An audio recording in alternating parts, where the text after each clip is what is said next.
Crimson was made in 2004 by Sumi Takamasa for Ecole. It is a Sony PlayStation 2 compatible light gun, which is based on a GunCon 2 but was cosmetically changed to look like the gun from the games Death Crimson 2 and Death Crimson Ox. Just 10 units were ever made and sold, which makes this easily the rarest officially released light gun I am aware of. The Crimson was sold exclusively in Koto, Tokyo, in the Tokyo Big Sight complex during the Wonder Festival in 2004, 2 months after the release of Death Crimson Ox Plus. 9 units were sold and 1 was kept by the creator Sumi Takamasa.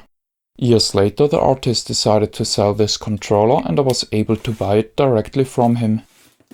The material which was added to the G-Con 2s is fiber-reinforced plastic.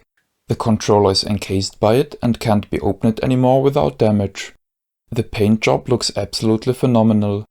On 3 units very expensive iridescent paint was used, but the remaining 7 units were treated with ordinary paint.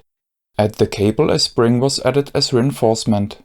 To my great surprise all buttons still run smooth and are not affected by the added material. C might be the only exception, as it now weakly binds if pressed from the wrong angle. The 2 tubes on top of the gun are made of plastic and are somewhat movable still. The Crimson feels great to the touch.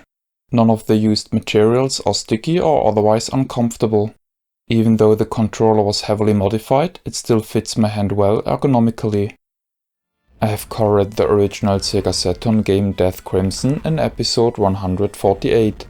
In 1999, Ecole released the sequel Death Crimson 2 for the Sega Dreamcast.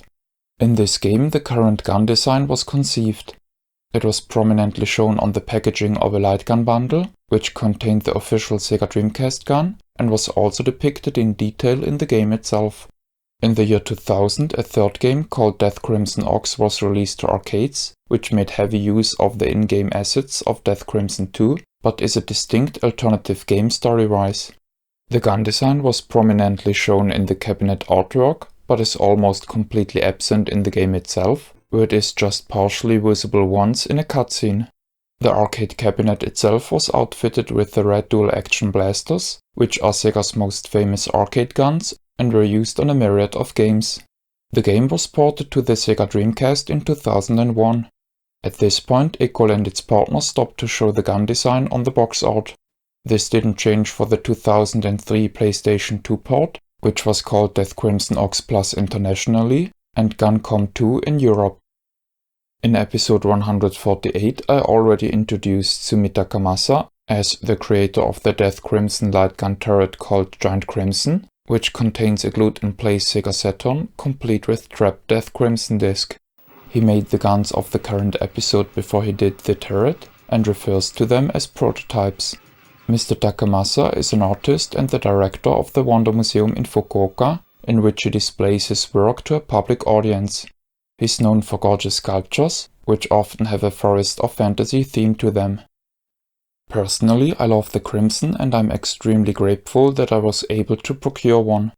The G-Con 2 is my favorite light gun, and having a unit which is artfully modeled to look like a gun from a game series, which I like a lot, is a terrific joy.